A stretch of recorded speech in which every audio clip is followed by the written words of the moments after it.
পাগলামি করো না।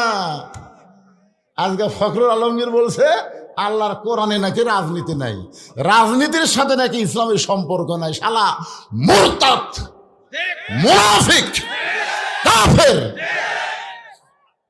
ভাগ্যগুণে আমরা একটা ইউনুস বসাছি। ইউনুস বসার পর থেকেই আমাদের কোরআনের মাহফিলের ব্যাপারে আর কোনো সমস্যা নেই।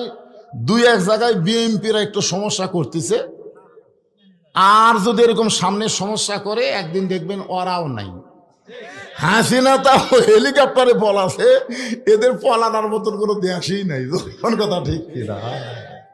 এই পিনাকি ভট্টাচার্য আজকে হামাকলি একটা রিপোর্ট করছে, দেখছেন? আমি বলেছিলাম যেই দলে তকবীর নাই ওই দল হলো শয়তানের দল। এই কথা বলাতে বিএনপির আমার বগুড়া জেলার সভাপতি আমার পর খেপে গেছে।